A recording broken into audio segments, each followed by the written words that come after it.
Mummy एक number खीर झाली आहे बघा. वास पण लय भारी येतोय. ए आय असं काय करतेस ग? चल ना जेवाया. गेला तुम्हीच, मला नाही जेवायचं. काय ते खिरण बीर नको मला. 1000 वेळा सांगितलं जरा चांगलं तिखट झणझणीत जेवण करा, ते पांचट जेवण करतात नुसतं. आज बळनच गोडधोड केलंय मी खुश आहे म्हणून. डॉक्टरांची उलट तपासणी बघून वाईज मनाला धीर वाटतोय बघा. डॉक्टर लवकर सुट्ट्याल म्हणून. आज पहिल्याच दिवशी कसलं भारी बोललं ना डॉक्टर. मम्मी आर्या मॅडम बघितलं का, त्यांची तर बोलतीच बंद केली डॉक्टरांनी. आणि दिव्या मॅडम त्यांचा चेहरा तर पाक पडला होता. समधी देवाचीच कृपा बघ, तो नेहमी खऱ्याच्याच बाजूने असतोय. म्हणूनच फाशी होणार आहे त्या कंपाऊंडरला. बघाच तुम्ही. असं काय होणार नाही. डॉक्टर लवकर सुटणार आहेत बघ. वय ती सुट्टीलच बघा.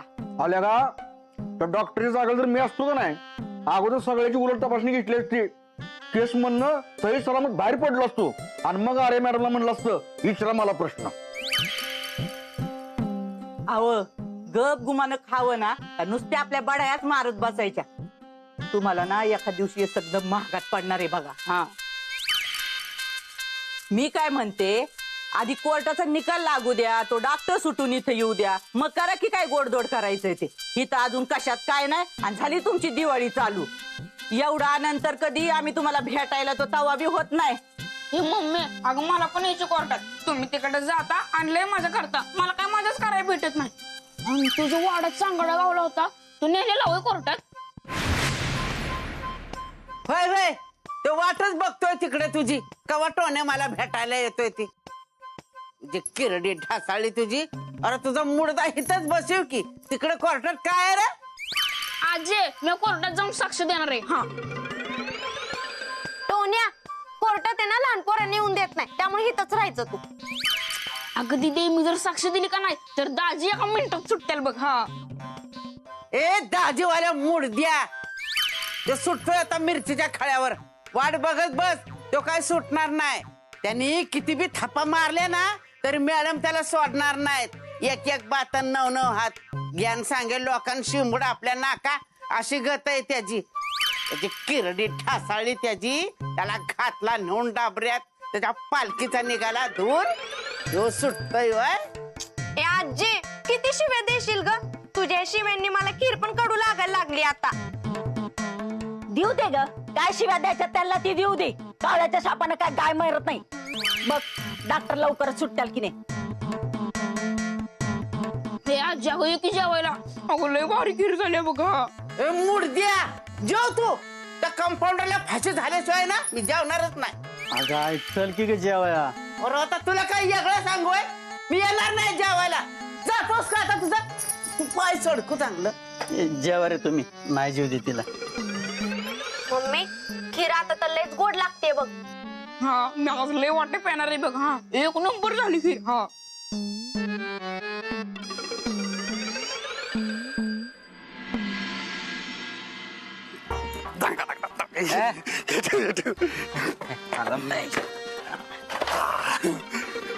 काय एवढं माझ्या मॉल मधून सामान घेतलं, थंडा घेतला, सरबत घेतला, आता त्या वडापाववाल्याकडनं भजी पण घेतले, वडे पण घेतले. काय काय लॉटरी बिटरी लागली काय तुला? अरे लॉटरी नाही, काय सांगू ना मी तुला. आनंद झाला माझ्या मनाला. लय म्हणजे लयच खुश आहे मी. लय खुश आहे काय? रवीना वहिनी माहेरी गेली वाटत. माकडा, अरे ती माहेरी गेल्यावर मला खायला प्यायला कोण घालत? ते बी आहे म्हणा. मग रवीना वहिनी माहेरला नाही गेल्या, मग झालंय काय? अरे काल डॉक्टरांनी कोर्टात कशी साक्ष दिली का नाही ते बघून मला असं वाटतं डॉक्टर लवकरच सुटत्याल. त्याची ही पार्टी. आता वाड्यातल्या लोकांना घेऊ आणि मस्त एन्जॉय करत जाऊ. तुला सांगतो ना आम्ही काल लय दिवसांनी मला शांत झोप लागली बघ. अरे ते समजा बरोबर आहे बजा, पण एवढा खर्च करायची काय गरज आहे मला सांग. अरे डॉक्टरांसाठी जीव पण दिली हो पाहिजे. खर्चाचं काय घेऊन बसलायस तू? एकदा फक्त डॉक्टरांना सुटू दे रे. नाही अख्ख्या गावात लाडू वाटलं का नाही बजा नाव नाही लावणार मी. डीजेच लावतो, दिघारात घालतो, हलकी बरीव आणि तुला लावडीव. कसे एका बुक्की द्यायचा. एका बुक्कीत तरी माझी उधारी पण देत जा, डॉक्टरची पण उधारी देत जा. ए उधारी पोरात झालं तू सुरू करू. तुझी उधारी सकट सगळं करू. चल चल उशीर होते चल. नुसतं करू करू करू करू. देवा वाईस थोडी तरी अक्कल दे याला. काय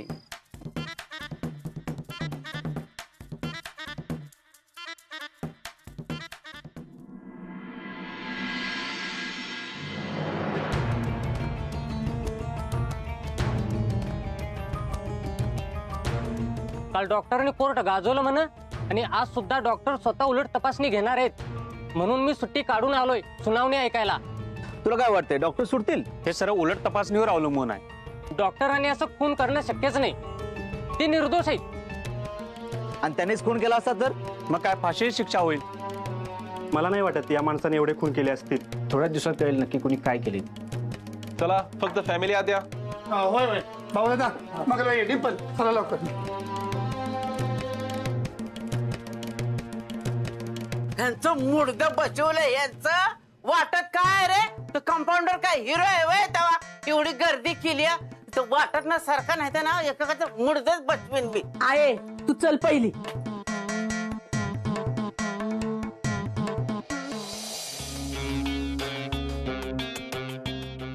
उठ, जज साहेब आले.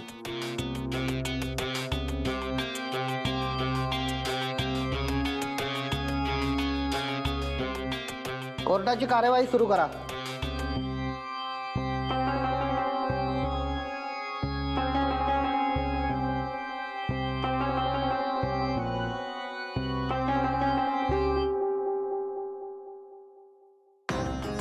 जज साहेब, मी रूपाच्या केसच्या संदर्भात साक्ष देण्यासाठी मंगल पाटील यांना इथे बोलवण्याची विनंती करतो. परवानगी आहे. मंगल बाबूराव पाटील हाजीर हो.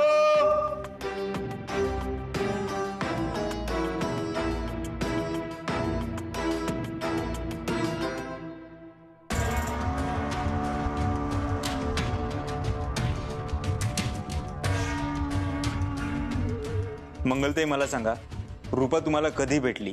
मी तिची काय ओळख करून दिली होती? ती कुठून आली होती आणि तिचा स्वभाव कसा होता? स्वभावानं लई चांगली होती बघा. तुमची मानलेली बहीण होती आणि तुम्हीच तर पहिली भेट घालून दिली होती. मुंबईवर आली होती. हे मी तिच्या समोर बोललो होतो? वय मंगलताई, मी तिला बहीण म्हणालो, यावर तिची काही हरकत होती का? नाही. मंगलताई, पुन्हा एकदा कोर्टाला सांगा, मी तिला मानलेली बहीण म्हणालो, तिच्या समोर म्हणालो, यावर तिने काही हरकत घेतली का? नाही हवं, कायच हरकत नाही घेतली बघा. जज साहेब, दिव्या मॅडम म्हणतायत रूपाला मी पळून आणलं होतं, पण तसं जर का असतं तर ती माझी बहीण आहे हे म्हटल्यानंतर तिने मान्य केलंच नसतं.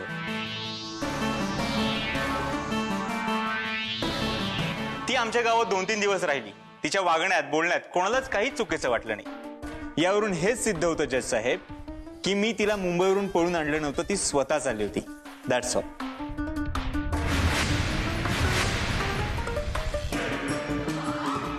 मंगलताई, धन्यवाद. तुम्ही जाऊ शकता.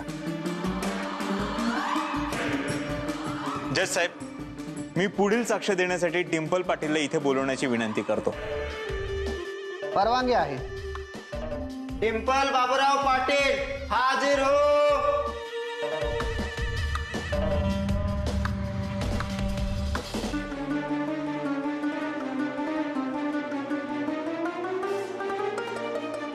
डॉक्टर, अहो कसलं भारी प्रश्न विचारताय तुम्ही. मला आता वाटतंय तुम्ही लवकर सुटाल बघा. डिंपल, इथे फक्त मी विचारलेल्या प्रश्नांची उत्तर द्यायची, जास्त बोलायचं नाही. जज साहेब, तुम्हीच सांगा. कोणाला काय सांगायचं ते माझं मला कळतं. तुम्ही उलट तपासणी करा.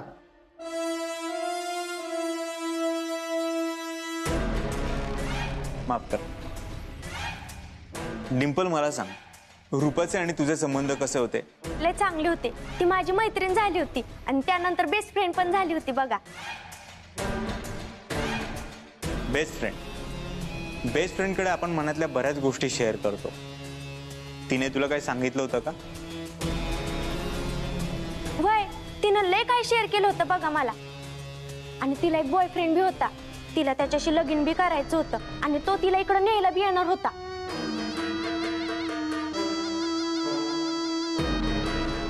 बर, मग पुढे काय झालं? झालं मला काय माहित नाही, पण त्यानंतर ती मला भेटली पण नाही बघा. पण मग ती इथे कातळवाडीत का आली होती? तिने काहीतरी सांगितलं असेलच ना तुला?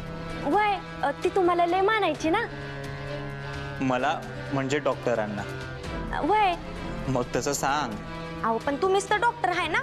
डिंपल, हे सगळं जज साहेबांना सांगते असं समज. वय जज साहेब, रूपाताई डॉक्टरांना लय मानायची बघा. तिला लगीन करायचं होतं ना, म्हणून ती डॉक्टरांची परमिशन घ्यायला आली होती. तू जाऊ शकतेस लगेच. डिंपल, मी तुला गप्पा मारायला नाही बोललेलं. जाऊ शकतेस.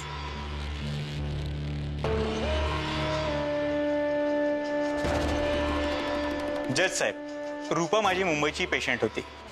परिस्थिती नीट नव्हती, त्यावेळी मी तिच्यावरचे उपचार फ्री मध्येच करायचो. तिने मला भाऊ मानला होता. तिला लग्न करायचं होतं, त्याची परमिशन घेण्यासाठी ती इकडे आली होती.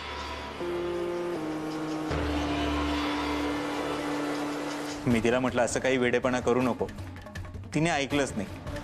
पण अचानक एके दिवशी ती गायब झाली. मी तिला कॉन्टॅक्ट करण्याचा प्रयत्न केला, तिचा फोनच लागला नाही. आता तिचं माझ्याबद्दलचं काय मत होतं हे साक्षीदारांकडून तुम्ही ऐकलेलंच आहे. मी तिच्या आयुष्याचं चांगलं व्हावं म्हणून मदत करत होतो, पण इथे तिच्याच खुनाच्या आरोपाखाली मला अटक करण्याचा प्रयत्न केला जातोय.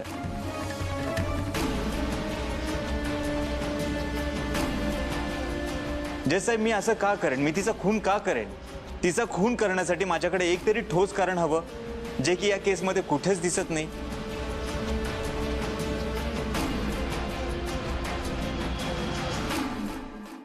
जज साहेब, मी पुढील साक्ष देण्यासाठी नामदेव जाधवला इथे बोलवण्याची विनंती करतो. परवानगी आहे. नामदेव जाधव हाजीर हो.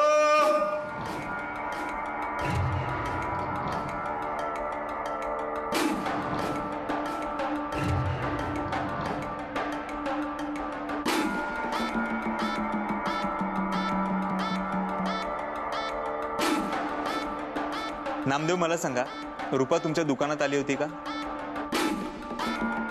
हो, मॉलमध्ये आली होती. म्हणजे तिनेच मला सांगितलं की ती तुमची पाहुणी आहे म्हणून. बर. तिने आणखी काही सांगितलं? ती कशी वाटत होती? दुःखी वाटत होती? चेहऱ्यावर काही टेन्शन वगैरे?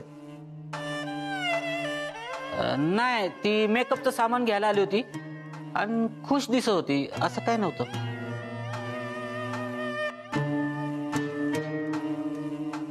जज साहेब, माझ्याकडून जर का तिला काही धोका असता तर तिने बाहेर कोणाला तरी काहीतरी सांगितलं असतं. माझ्याबद्दल बाहेर चांगलं बोललीच नसती. हा, हे समज बरोबर आहे डॉक्टरांचं.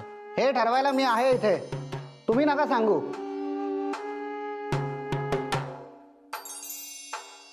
नामदेव, तुम्ही जाऊ शकता.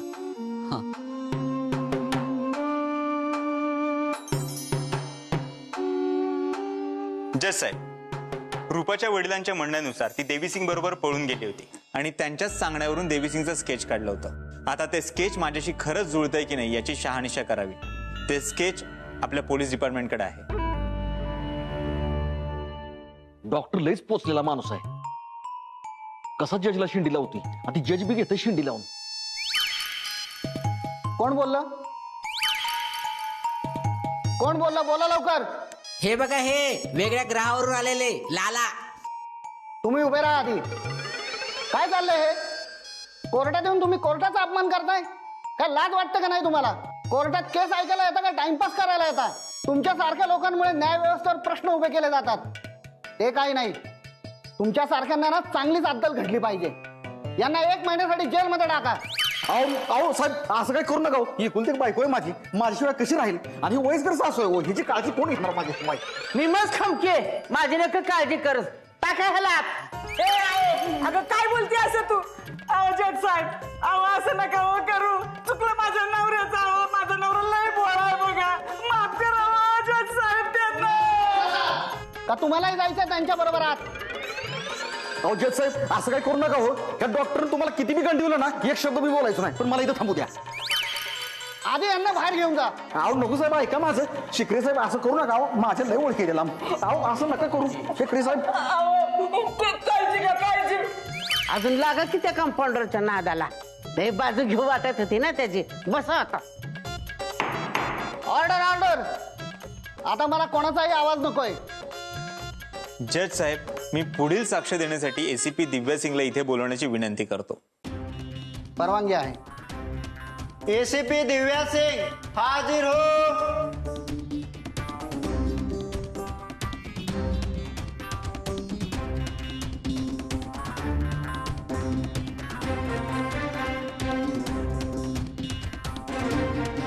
दिव्या मॅडम, तुम्ही हे केस सॉल्व्ह करण्यासाठी जेवढी मेहनत घेताय त्यासाठी तुमचं कौतुक करावं तेवढं कमीच आहे. मला सांगा, रूपाची डेड बॉडी तुम्हाला कुठे सापडली, कशी सापडली, तिथे कोणी होतं का? आणि तुम्ही म्हणताय तसं ती डेड बॉडी कट्ट्याच्या बाहेर काढताना तुम्ही स्वतः पाहिलं का? मला शिकरेचा फोन आला होता की वाड्यात कोणीतरी खोदतंय. आम्ही तिथे पोहोचलो तेव्हा तिथे फक्त सांगाडा होता. आजूबाजूला कोणीच नव्हतं. मॅडम, तो सांगाडा तिथून काढला गेला होता का तिथे ठेवला जात होता? कट्टा फोडलेला होता आणि तो सांगाडा कट्ट्याच्या बाहेर अर्धवट होता. मॅडम, यावरून हे सिद्ध होत नाही की तो सांगाडा कट्ट्यातच होता. कोणीतरी मला फसवण्यासाठी तो सांगाडा तिथे ठेवून जाऊ शकतं ना?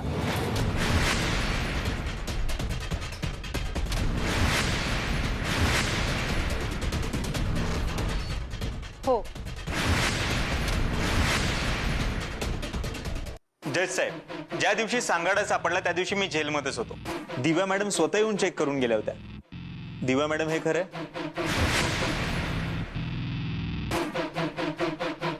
मॅडम? जज साहेब, यावरून हेच सिद्ध होत आहे की त्या ठिकाणी मी नव्हतो, बाहेर कोणीतरी मला फसवण्याचा प्रयत्न करत आहे. मी खरंच निर्दोष आहे. मी निर्दोष आहे, मी निर्दोष आहे असं सतत म्हटल्याने कोणी निर्दोष साबित होत नाही. आणि तुम्ही सुद्धा सतत मला खुनी खुनी म्हणून मी खुनी सिद्ध होत नाही. तुम्ही दोघांनी रागावर नियंत्रण ठेवायला हवं.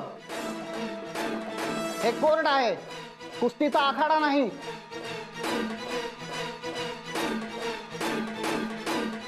सॉरी मालक. मी सुद्धा माफी मागतो. दिव्या मॅडम, उद्या जर का पोलीस स्टेशनच्या भिंतीमध्ये एखादा सांगाडा सापडला आणि आम्ही गावकऱ्यांनी आवाज उठवला की तो खून तुम्हीच केला, तर तुम्ही तो मान्य कराल का? मॅडम, उत्तर द्या. काय म्हणालात? नाही. ती बॉडी किंवा सांगाडा याचं वर्णन रूपाच्या बॉडी सोबत मिळतं, पण तुम्ही 100% सांगू शकता का ती रूपाचीच बॉडी होती म्हणून? डीएनए टेस्ट केलाय का? 100% सांगू शकत नाही आणि डीएनए करून उपयोग नाही. कारण केला तर कुणाची मॅच करणार? तिच्या ब्लड रिलेशन मध्ये कोणीच जिवंत नाहीये. तिचे वडील काही महिन्यापूर्वीच ऑफ झाले.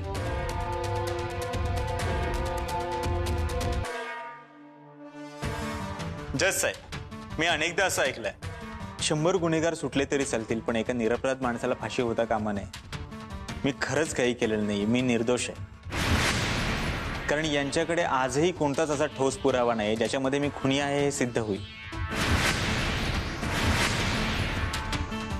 मी एक साधा डॉक्टर आहे, लोकांचे जीव वाचवतो, पण इथे जबरदस्तीने मी खुनी आहे हे सिद्ध करण्याचा प्रयत्न करतायत. पण जर का खरंच मी खून केले असते तर त्यांनी आतापर्यंत हे कोर्टात प्रूव्ह केलं असतं. आणि माझा न्यायव्यवस्थेवर पूर्ण विश्वास आहे. मला खात्री आहे कोर्ट यातून माझी नक्कीच निर्दोष मुक्तता करेल.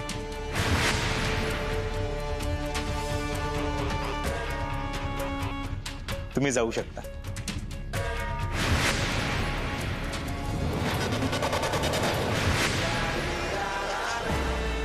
कोर्टाची आजची कारवाई इथेच संपते. पुढील कारवाई उद्या सुरू होईल.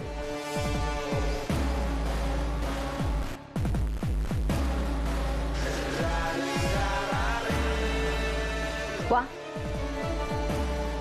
चांगली तयारी केली. तुम्हाला माझ्या शिकवणीची गरज नाहीये. तुम्हाला बघूनच शिकतोय. खरं तर तुम्हीच माझ्या आदर्श झाल्या आहात. मी असं ऐकलंय मी एकही केस हरली नाही आजपर्यंत. माझंही असंच होणार आहे.